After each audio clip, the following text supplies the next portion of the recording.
definir a essência do seu ministério quando ele inaugura o seu ministério no Evangelho de Marcos.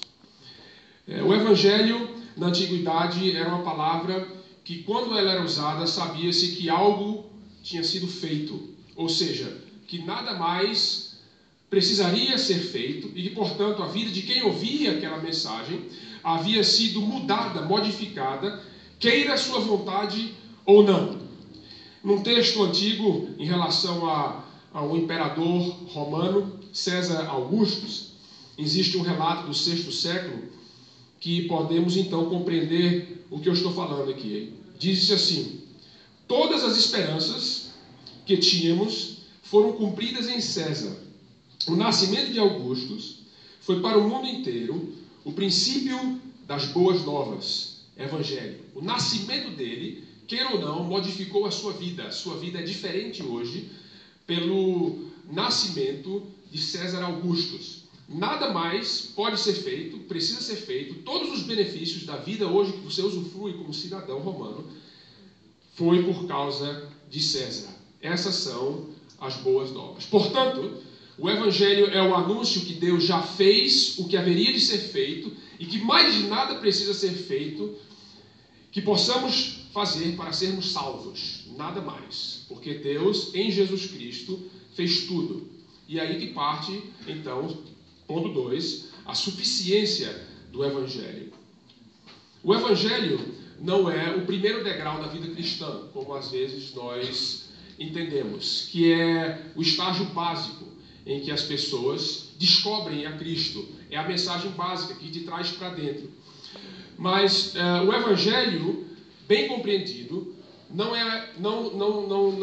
pode se usar uma imagem de um degrau, mas a imagem de um núcleo, de uma roda. Pense numa roda antiga, onde você tem os aros que ligam você ao aro maior. Tem um aro central, né, o núcleo que liga você, os raios, para o aro maior da roda. Ou seja, o Evangelho é o núcleo que afeta não apenas a minha eternidade, quando eu o aceito, mas ele, quando eu o aceito, afeta todas as áreas da minha vida. Afeta a minha área emocional, afeta a minha área relacional, afeta a minha área financeira, afeta a minha área social e, sobretudo, o Evangelho, por conta disso, ele afeta a minha espiritualidade, a minha vida espiritual. Existe um exemplo muito claro disso em Gálatas capítulo 2, versículo 11, onde o apóstolo Paulo, em um certo momento, tem que confrontar o apóstolo Pedro, porque gentios estavam se convertendo, povos de outras raças, e o apóstolo Pedro, ele tratava eles como, digamos assim, segundo cidadãos do reino de Deus. O apóstolo Pedro estava tratando eles como aqueles que vinham de fora e não tinham o mesmo tratamento que ele dava aos judeus. E o apóstolo Paulo, em Gálatas 2, a igreja que enfrentava esse mesmo problema de compreensão do Evangelho, ele cita a sua conversa com Pedro e diz assim: eu tive que confrontar a Pedro, porque a vida dele estava desalinhada, estava fora da realidade do Evangelho. Ou seja, Pedro não havia aplicado aquilo que Jesus tinha feito por ele, o que Jesus tinha ensinado a ele, a essa área específica da sua vida. Portanto, ele estava tratando irmãos que não eram judeus com um certo nível de racismo. O Evangelho não tinha chegado a esse aspecto da vida dele. Tipo que ela costuma dizer que o Evangelho não é o ABC, mas é o AZ. Não é o princípio, mas é toda a vida cristã. Que traduz perfeitamente no português, né, esta frase. Ou seja, ninguém começa no Evangelho e passa-se para coisas mais profundas, como a escada, a imagem da escada e os seus diversos degraus, como a teologia reformada, né? A gente pensa que a teologia reformada, a compreensão da consciência reformada, faz parte do último degrau da vida cristã, né? Quando a pessoa chega lá, descobriu o Brasil. O Evangelho não é isso. A vida cristã começa no Evangelho e ela se aprofunda no Evangelho. O Evangelho representa o início da consciência cristã, mas o Evangelho também representa o desdobrar da caminhada cristã. Lutero ele tinha uma frase muito interessante, que ele falava assim: crux sola est nostra teologia. Ou seja, a cruz é a nossa única teologia. Toda teologia que não parte da cruz e não retorna à cruz é uma teologia vazia. Uma teologia que só faz pensar e te deixa no mundo das ideias.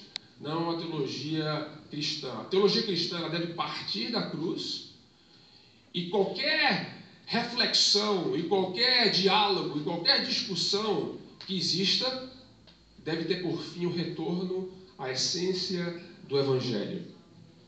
O Evangelho, ou seja, não é apenas a doutrina que fala e nos ensina sobre a justificação, mas também a santificação, a eleição, a glorificação, porque todos fomos adotados à família de Deus.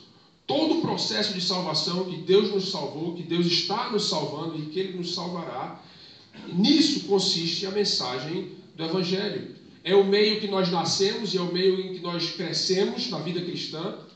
E esse pensamento, como eu já falei para você, foi revolucionário também na minha vida. E foi revolucionário também na vida de tantos outros da história cristã, como o próprio Lutero, que se converteu 2 anos à essência do Evangelho, 2 anos após ter pregado as 95 teses nas portas da Catedral de Wittenberg. Foi naquele momento que a ficha caiu para ele. Foi em um momento na minha jornada com o Sonship e da World Harvest, e conversando com o mentor em que eu ligava de 15 dias, que a ficha então caiu e a minha vida foi modificada. O Evangelho se fez suficiente para mim. A gente pensa que o que o apóstolo Paulo ensinava era: começa-se no Evangelho e passa por doutrinas mais profundas, mas tudo que o apóstolo Paulo ensinava, por exemplo, até mesmo em Romanos 7, é que ele até mesmo como um cristão maduro, ele até mesmo como um cristão que era líder de muitos e plantava igreja, e plantava o Evangelho em regiões que não eram alcançadas, que o seu drama, a sua luta era justamente conciliar e entender a graça de Deus que alcançava ele, que na medida que ele crescia espiritualmente mais era exposto à sua pecaminosidade. Como é que a graça de Deus chega nesse nível de pecaminosidade minha, uma pessoa que conhece tanto a realidade do Evangelho? É aí que está a essência e a profundidade do Evangelho.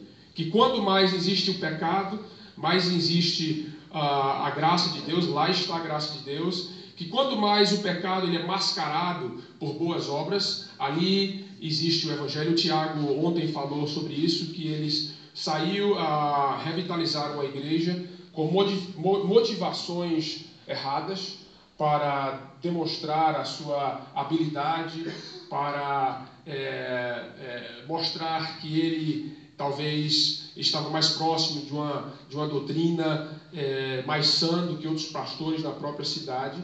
E é possível fazer-se boas obras, né, como uma forma de conseguirmos o agrado de Deus. Mas o Evangelho, quando nós compreendemos e mais expostos somos à sua realidade, ele nos mostra que nós somos pecadores, que a salvação ela é pela graça. E quanto mais nós crescemos na nossa consciência de pecado, mais a graça de Deus ela alcança. Toda deficiência na vida cristã é sinal de alguma ausência do Evangelho em um aspecto da nossa vida e também das nossas igrejas. O que nós não mais precisamos é de informações. Nós pensamos que o nosso povo, nós pensamos que o que nós precisamos é de mais informação e de mais programas para crescermos, mas o que mais precisamos, o que aprendemos aqui em relação ao Evangelho, é que precisamos de alinhar a nossa vida inteira, por inteira, a realidade do Evangelho. Portanto, nunca esgotamos a nossa necessidade do Evangelho. Veja essa citação de Lutero, ele diz o seguinte: preciso voltar ao Evangelho que me ensina não o que devo fazer, porque este é o propósito da lei, mas o que Jesus Cristo, o Filho de Deus, fez por mim. Ele sofreu e morreu para me libertar do pecado e da morte. O Evangelho me faz querer receber e crer nisso. Essa é a verdade do Evangelho. É o principal artigo de toda a doutrina cristã e onde o conhecimento de toda a santidade consiste. Portanto, é muito necessário que o conheçamos bem, ensinemos aos outros e que inculquemos o Evangelho. Agora, é interessante que essa citação dele eu estava tentando bater na cabeça, né, para tentar traduzir do inglês para o português. E foi difícil traduzir, eu acabei traduzindo essa última frase como inculquemos o Evangelho nos outros. Mas a citação verdadeira de Lutero é de martelarmos o Evangelho sobre a cabeça uns dos outros, até que entre, né? No português brasileiro, talvez no português de Portugal, existe aquele ditado: água mole em pedra dura, tanto bate até que fura, né? Então, o trabalho, a função do pastor, daquele que é incumbido de pregar a mensagem do Evangelho, que, diga-se de passagem, não é só uma mensagem útil para descrentes, mas ela é útil também para os crentes. Eu estava falando ontem que na nossa igreja, quando nós replantamos a Crossbridge, uma série de pessoas de outras igrejas começaram a frequentar a nossa igreja. Era uma igreja nova. E algumas pessoas disseram para mim: olha, você não está crescendo só com descrentes, você está crescendo com outros crentes também. Eu disse: eu não vou me desculpar por isso, porque lá eles não estão escutando a mensagem do Evangelho. É possível você fazer parte de uma igreja, certo? É possível você fazer parte de uma igreja onde a Bíblia é pregada, mas o Evangelho não. Onde mudança de vida acontece, mas não a mudança de vida que é promovida pelo real Evangelho. É possível isso aí.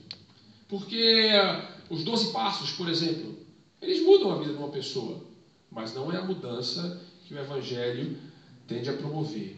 Ela não está ligada à esperança do Evangelho. Existem paralelos,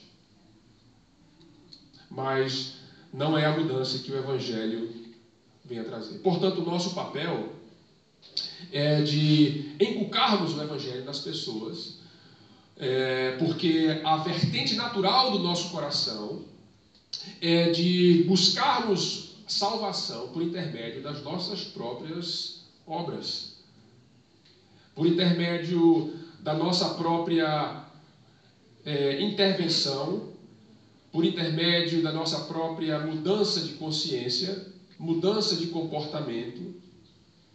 Mas o Evangelho ensina-nos, em sua essência, que a salvação pertence a Deus.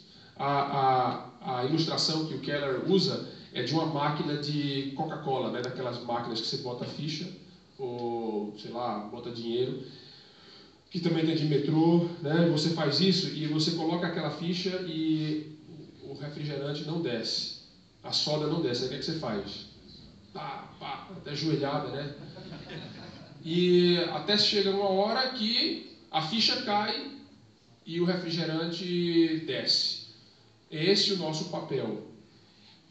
Então, quais seriam as implicações práticas para a vida da nossa igreja? E eu queria então compartilhar com vocês uma passagem que está em 2 Coríntios 5, em que o apóstolo Paulo ele nos relembra da essência do Evangelho e também fala da implicação prática deste para os nossos ministérios. Ele diz assim, vou ler de 2 Coríntios 5, não está nos slides, mas se você tiver uma Bíblia você pode acompanhar.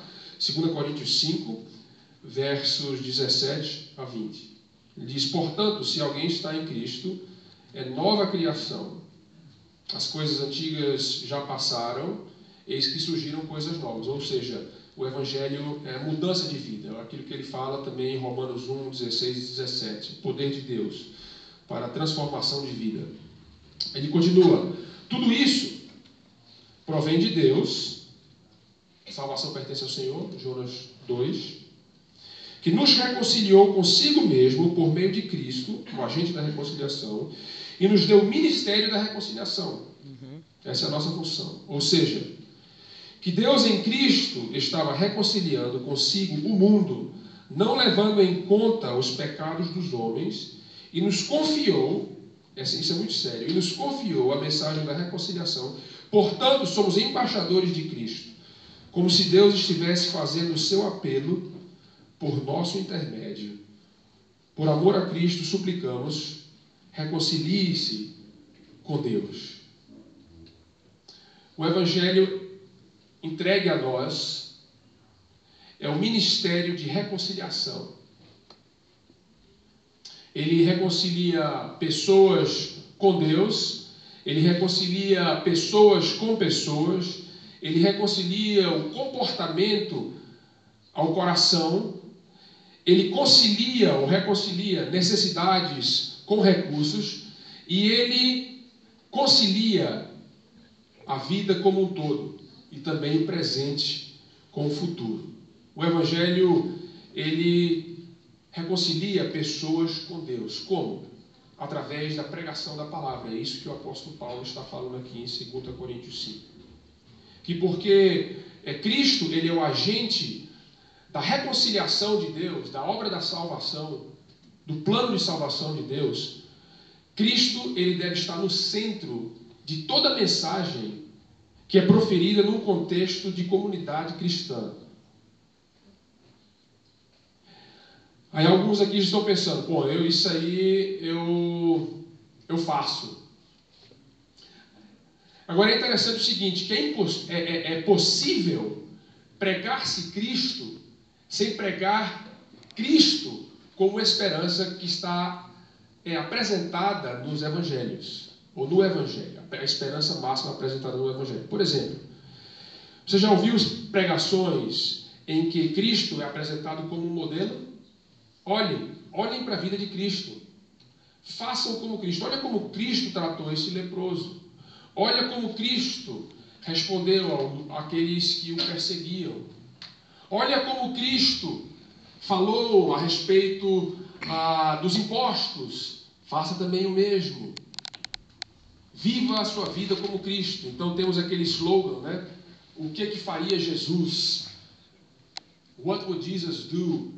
E nós escutamos isso e não temos a sensibilidade de notarmos o problema que existe nessa mensagem. Digo de passagem que não tem nada de errado imitar a Jesus. O apóstolo Paulo fala, imitem a mim assim como eu também imito a Cristo.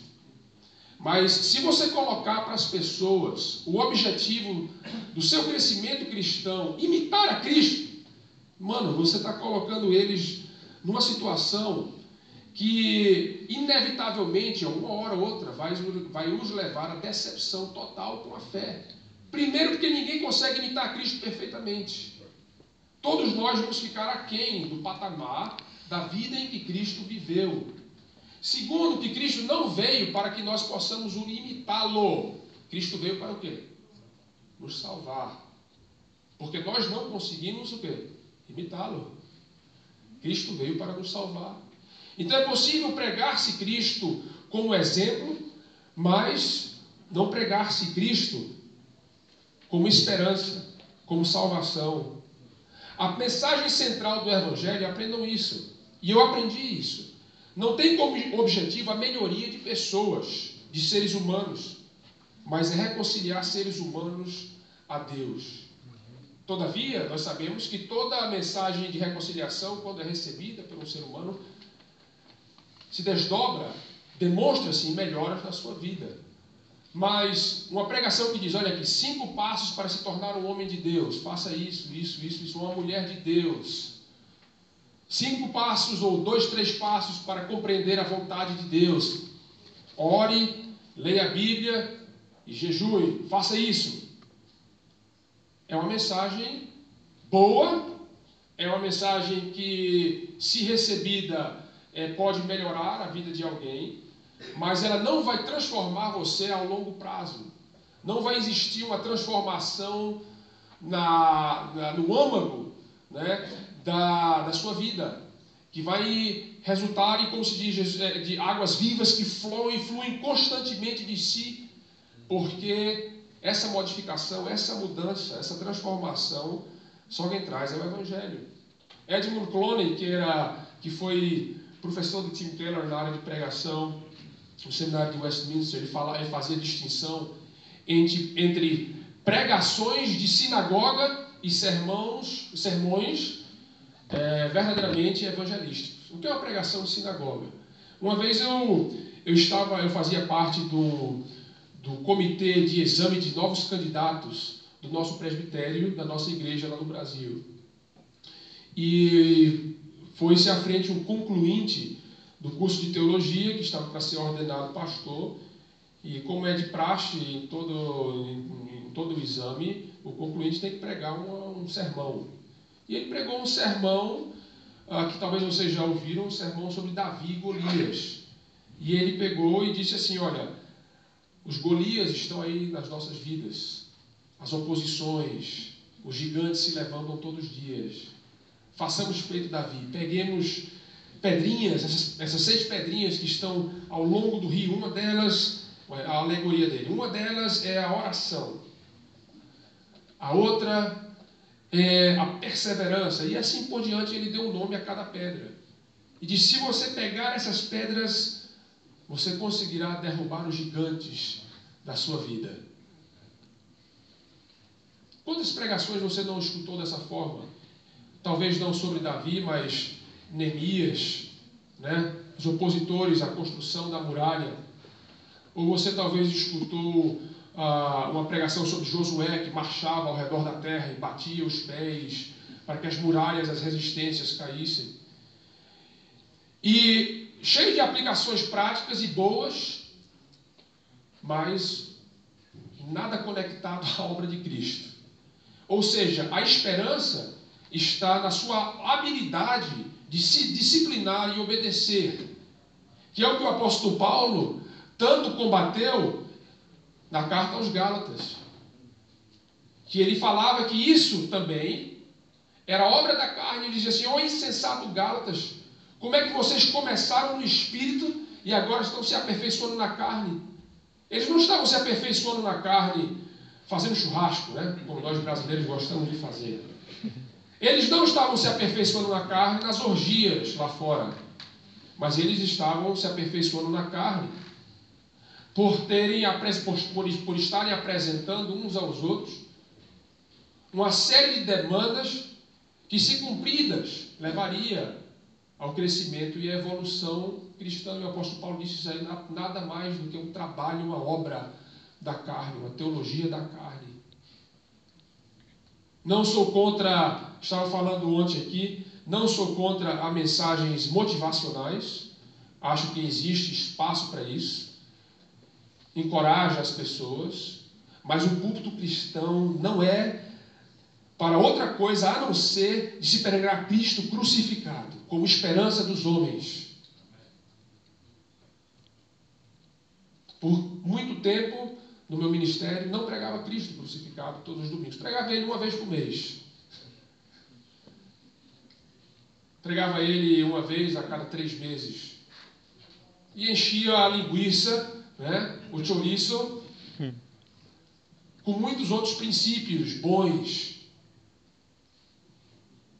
mas que não casa com a mensagem do Evangelho, com o propósito daqueles que foram chamados para pregar o Evangelho. Charles Spurgeon, um pregador batista em Londres, muitos de vocês conhecem, até porque a maioria aqui é batista, falava o seguinte a respeito da pregação do Evangelho, que está a citação. Você não pregou o Evangelho e se deixou Cristo de fora. Se ele foi omitido, perdeu-se o Evangelho. Você pode até convidar pessoas a escutar a sua mensagem, mas você apenas estará os convidando para observarem uma mesa vazia, a não ser que Cristo seja o centro e a substância a ser servida. Veja a imagem que ele pinta. Às vezes as nossas igrejas, às vezes são como mesas para refeições. Vamos convidar todo mundo para fazer uma refeição. Imagina, você chama o pessoal para a sua casa, olha, vou fazer um jantar excelente, convide seus amigos. Você chega lá, a mesa está vazia. Senta, e aí? Está vazio. É o que o americano chama false advertisement, né? Tentando conduzir as pessoas a Cristo sem o alimento do Evangelho, com princípios, com mensagens que visam a modificação do comportamento e não do coração. Quando você serve pessoas, isso, e não a esperança que está em Cristo para pecadores que estão todos os dias tentando se salvar, quer seja pelo trabalho, ao conquistarem um nome na sociedade, quer seja pela busca do romance, você apenas está oferecendo a eles uma mesa vazia. Mas o Evangelho também tem como objetivo conectar pessoas com pessoas. A verdadeira mensagem do Evangelho é que Deus é o Deus Trino, Deus Pai, Filho e Espírito Santo. Deus, ele em si, no seu próprio ser, ele é um ser comunitário, ele existe no contexto de família e de comunidade.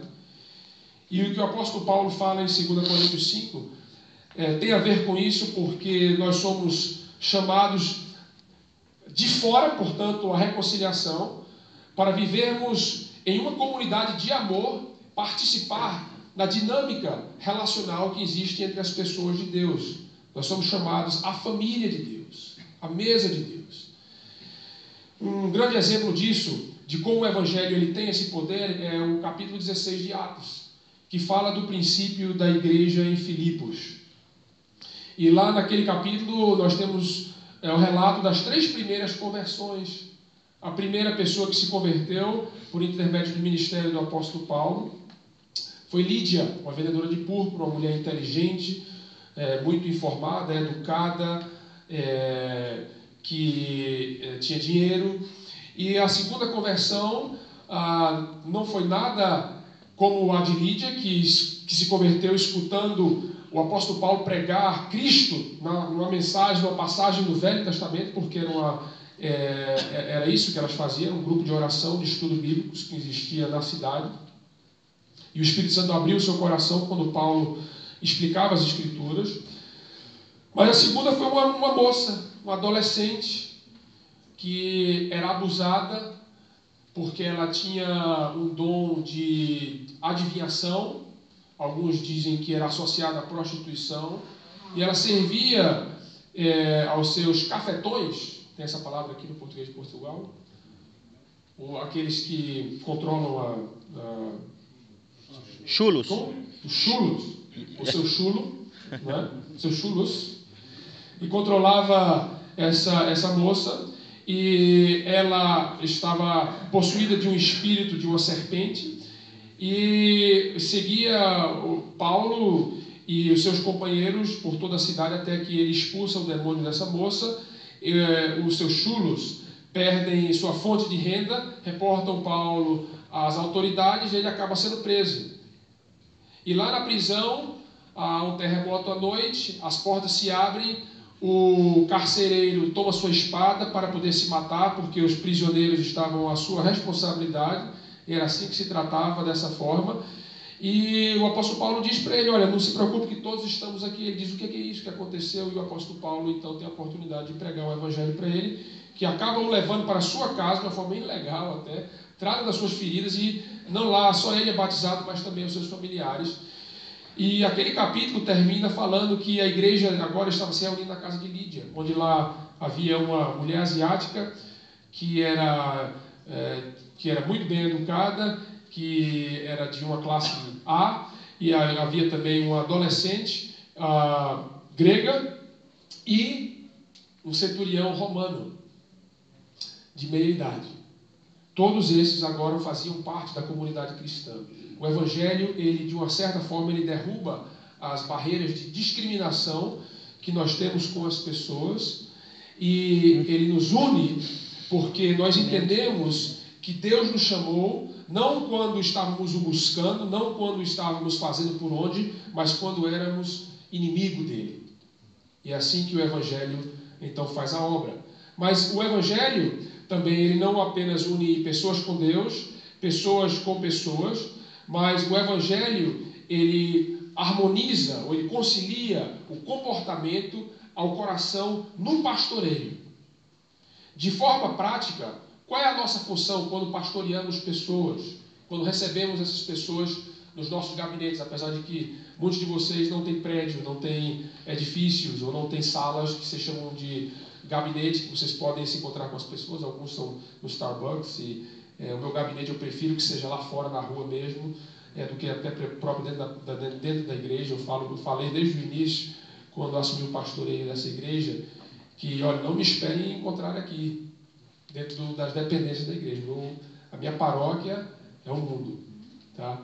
Mas quando você caminha com pessoas, quando você pastoreia pessoas, como é que o Evangelho afeta a sua forma de pastoreio? Ele não apenas afeta a sua pregação, não apenas afeta a sua visão de comunidade, que a sua comunidade deve estar aberta a pessoas diferentes, porque a salvação, obviamente, é pela graça. Deus nos chamou quando estávamos fora do contexto da sua família. Mas como é que isso afeta, então, o seu pastoreio?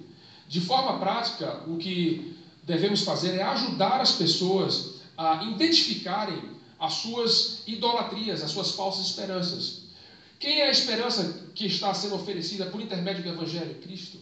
Mas nós sabemos que as pessoas elas caminham com outras esperanças. Nós caminhamos as nossas vidas com esperanças que não são em Cristo. Ou seja, eu penso assim, que se eu conseguir, vamos falar aqui no contexto da gente aqui hoje pela manhã, tá? Se eu conseguir plantar uma igreja aqui, eu vou ser muito feliz. Eu vou ser realizado. Se eu conseguir plantar uma igreja e conseguir tirar um salário disso aí, é que eu vou ser realizado mesmo.